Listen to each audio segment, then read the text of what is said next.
Hello everyone, welcome to my YouTube channel. আজি আপোনালোকলৈ আৰু এটা নতুন ৰেচিপি লৈ আহিছো। গতিকে দেখি গম পাইছেই নহয় আজি ৰেচিপিটোনো কি হয়। পিজ্জা খাই ভাল নোপোৱা মানুহ চাগে খুব কমেই আছে নহয়নে? আৰু আজি আপোনালোকলৈ ঘৰতে বহি মই ডমিনোজৰ নিচিনা পিজ্জা কেনেকৈ বনাব সেইটো ভিডিঅ' লৈ আহিছো। মই ষ্টেপ বাই ষ্টেপ ভালদৰে দেখুৱাই যাম, গতিকে আপোনালোকেও ভিডিঅ'টো স্কিপ নকৰাকৈ ভালদৰে চাব। প্ৰথমতে মই সসপেন এটাত এনেদৰে পানী অকমান লৈ লৈছো, তাৰপিছত তাত এড কৰিছো মই অকমান নিমখ আৰু অকমান চেনি। এতিয়া নিমখ আৰু চেনিখিনি ভালদৰে মিক্স হোৱালৈ এইখিনি ভালদৰে লৰাই লৈছো। এইখিনি কৰোতে মই গেছৰ ফ্লেমটো অফ কৰি ৰাখিছো। ইয়াৰ পিছত এইখিনি ভালদৰে মিক্স হৈ যোৱাৰ পিছত মই গেছৰ ফ্লেমটো অন কৰি পানীখিনি অলপমান কুহুমীয়া হ'বলৈ দিম। বেছি গৰম হ'ব নালাগে, একদম অলপমান হ'লেই হ'ব। ইয়াৰ পিছত লৈছো মই এটা ডাঙৰ বাউল, তাত লৈ লৈছো মই 2 কাপ ময়দা। 2 কাপ ময়দাৰে মই 2খন পিজ্জা বনাব পাৰিম, গতিকে আপোনালোকে যদি বেছিকৈ পিজ্জা বনাব খুজিছে তেনেহ'লে অলপ বেছিকৈ ময়দা লৈ ল'ব। তাৰ পিছত লৈছো মই অলপ বেকিং পাউডাৰ। এতিয়া এইখিনি মই ভালদৰে মিক্স কৰি লৈছো যাতে ময়দা আৰু বেকিং পাউডাৰখিনি ভালদৰে গোটেইখিনি মিহলি হৈ যায়। ইয়াৰ পিছত লৈছো মই অকমান দৈ। এয়া মই মিঠা দৈ ব্যৱহাৰ কৰিছো, যদি আপোনালোকৰ লগত নৰ্মেল দৈ আছে নৰ্মেল দৈ ব্যৱহাৰ কৰিব পাৰে, যিকোনো দৈ ব্যৱহাৰ কৰিব পাৰে।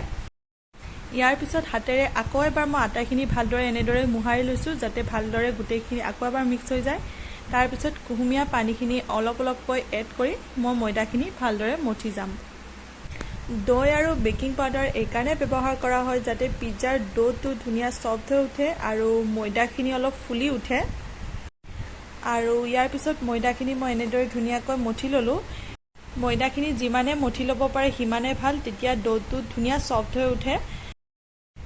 শেষত ময়দাৰ ডোটোৰ ওপৰত অকমান তেল দি ল'ম আৰু কাপোৰ এখন এনেদৰে তিয়াই লৈ ময়দাখিনি এনেদৰে ঢাকি ইয়াক 1 ঘণ্টাৰ বাবে ৰেষ্ট হ'বলৈ দিম যাতে ময়দাখিনি ধুনীয়াকৈ ফুলি উঠে আৰু অকমান সফ্ট হৈ যায়। ময়দাখিনি ৰেষ্ট হ'বলৈ দি মই এতিয়া ভেজিটেবলখিনি কাটি ল'ম। এয়া প্ৰথমতে মই এটা কেপচিকাম লৈছো। কেপচিকামটো কিছু দিন হোৱা বাবে এনেদৰে শুকাই গৈছে আৰু মোৰ অলপ কাটিবলৈও দিগদাৰ হৈছে। আপোনালোকে বিচাৰিলে যিকোনো ভেজিটেবল ইউজ কৰিব পাৰে, যিকোনো মানে অকল পিজ্জাত ব্যৱহাৰ হোৱা ভেজিটেবল দেই, বেলেগ নহয়। যেনে আপোনালোকৰ মাছৰুম বা পিজ্জাত ব্যৱহাৰ হোৱা অন্য ভেজিটেবলসমূহ। কেপচিকামখিনি কাটা হোৱাৰ পিছত মই এতিয়া ডাঙৰ সাইজৰ পিঁয়াজ এটা লৈছো। এইখিনিও টুকুৰা টুকুৰকৈ কেপচিকামৰ জোখেৰে কাটি ল'ম। আপোনালোকেও এটা কথা মন কৰিব যে যিকোনো ভেজিটেবলেই ইউজ নকৰে কিয় আপোনালোকে সকলো ভেজিটেবল এটা সাইজতে কাটিব, তেতিয়া পিজ্জাটো দেখোঁতেও ধুনীয়া হয়। ইয়াৰ পিছত লৈছো মই এটা ডাঙৰ সাইজৰ বিলাহী। বিলাহীটো মাজেৰে কাটি মই ইয়াৰে গুটিখিনি উলিয়াই পেলাইছো আৰু এতিয়া বিলাহীটো কেপচিকাম আৰু পিঁয়াজৰ জোখেৰে টুকুৰা টুকুৰকৈ কাটি ল'ম। তাৰপিছত মই এটুকুৰা আমুল চীজ লৈছো আৰু এইখিনি এতিয়া মই ভালদৰে এনেদৰে ৰুকি লৈছো যাতে পিছত পিজ্জাৰ ওপৰত দিওঁতে মোৰ সুবিধা হয়। আপোনালোকে বিচাৰিলে যিকোনো চীজ ব্যৱহাৰ কৰিব পাৰে, মাৰ্কেটত যি এভেইলেবল পায়। আৰু এতিয়া এইখিনি এনেদৰে ধুনীয়াকৈ ৰুকি ল'লো। ইয়াৰ পিছত লৈছো মই এটুকুৰা পনীৰ। এইখিনিও মই সৰু সৰু টুকুৰা কৰি কাটি লৈছো আৰু এইখিনি কাটি হোৱাৰ পিছত মই এইদৰে মেৰিনেট কৰিবলৈ বাউল এটা ট্ৰান্সফাৰ কৰি লৈছো যাতে পিজ্জাটো খাওঁতে পনীৰৰ বাইটখিনি আহিলে মুখত অলপ মছলাৰ ফ্লেভাৰ আহে, তেতিয়া ভাল লাগে। সেইকাৰণে ভাবিলোঁ অলপ মেৰিনেট কৰি লওঁ। ইয়াত মই ব্যৱহাৰ কৰিছো অকমান চাট মছলা, অকমান ৰেড চিলি পাউডাৰ আৰু অকমান দৈ। আৰু শেষত মই অকমান কেচাপো ব্যৱহাৰ কৰিছিলো, আপোনালোকে একেলগে দি দিব। মই একেলগে পাহৰি গৈছিলো সেইকাৰণে পিছত ব্যৱহাৰ কৰি দিছো। এতিয়া আটাইখিনি ভালদৰে একেলগে মিক্স কৰি লৈছো। এইফালে 1 ঘণ্টাৰ পিছত ময়দাখিনিও মোৰ ধুনীয়াকৈ ৰেডি হৈ গ'ল। এতিয়া ইয়াক হাতেৰে আৰু এবাৰ ভালদৰে মঠি ল'ম। তাৰপিছত ময়দাখিনিৰে মই 2টা ডাঙৰ সাইজৰ লাড্ডু বনাই ল'ম আৰু লাড্ডুকেইটা এতিয়া ধুনীয়াকৈ মই এনেদৰে অলপ অলপ ময়দা ছটিয়াই ছটিয়াই বেলি ল'ম। বেছি পাতলকৈও বেলিব নালাগে, বেছি ডাঠকৈও বেলিব নালাগে। আৰু এইফালে মোৰ ময়দাখিনি বেলি হৈ গ'ল। তাৰপিছত লৈছো মই এখন কাটা চামুচ আৰু এনেদৰে অলপ অলপ ফুটা কৰি লৈছো যাতে পিজ্জাটো কুক হওঁতে ৰুটিখন ফুলি নাহে। ইয়াৰ পিছত তাৱাখন মই অকমান প্ৰি হিট কৰি লৈছো। ইয়াৰ পিছত গেছৰ ফ্লেমটো অফ কৰি ইয়াত এচামুচ বাটাৰ দিছো আৰু চামুচেৰে বাটাৰখিনি এনেদৰে ভালদৰে স্প্ৰেড কৰি লৈছো। আৰু বাটাৰখিনি এনেদৰে স্প্ৰেড কৰি দিয়াৰ পিছত এতিয়া মই ইয়াৰে ওপৰত পিজ্জাৰ ৰুটিখন দি লৈছো। তাৰপিছত দিছো মই এইটো পিজ্জা পাস্তা চচ, যিটো আপোনালোকে ইজিলি মাৰ্কেটত পাই যাব। আৰু এতিয়া মই এইখিনি ভালদৰে ৰুটিখনৰ ওপৰত ধুনীয়াকৈ স্প্ৰেড কৰি দিছো।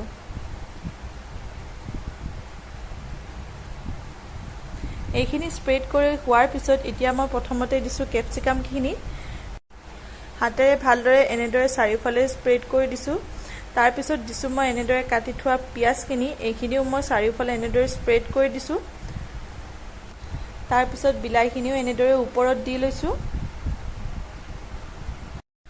আৰু ইয়াৰ পিছত দিছোঁ মই এনেদৰে মেৰিনেট কৰি থোৱা পনীৰখিনি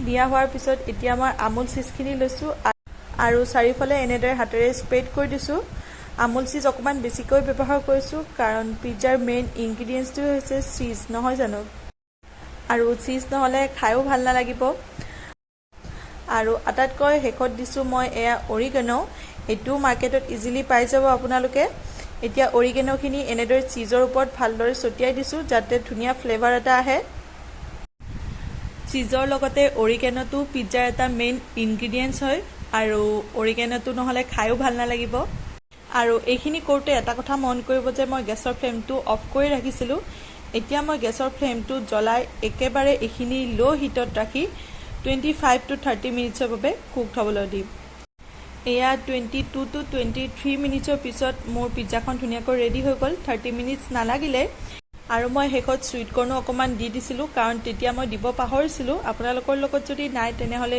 স্কিপ কৰিব পাৰে আৰু এয়া ৰেডি হৈ গ'ল মোৰ একেবাৰে টেষ্টি আমি পিজ্জাখন ইমান কালাৰফুল হৈছে যে দেখিয়ে খাওঁ খাওঁ লাগিছে আৰু খাবলৈও একেবাৰে টেষ্টটো ডমিন'জৰ পিজ্জাৰ নিচিনা হৈছে আৰু ডমিন'জৰ পিজ্জা খাইনো কোনে ভাল নাপায় নহয়নে গতিকে আপোনালোকেও ঘৰত ট্ৰাই কৰা নাই যদি ট্ৰাই কৰি চাব এবাৰ ৰেচিপিটো কম সময়ত আৰু কম সামগ্ৰীৰে ধুনীয়াকৈ ৰেডি হৈ যায় আৰু শেষত যদি মোৰ ৰেচিপিটো ভাল লাগিলে তেনেহ'লে ভিডিঅ'টো এটা লাইক কৰি দিব আৰু মোৰ চেনেলটো ছাবস্ক্ৰাইব কৰি দিব লগতে কাষত থকা বেল আইকনটো দবাবলৈ একদম নাপাহৰিব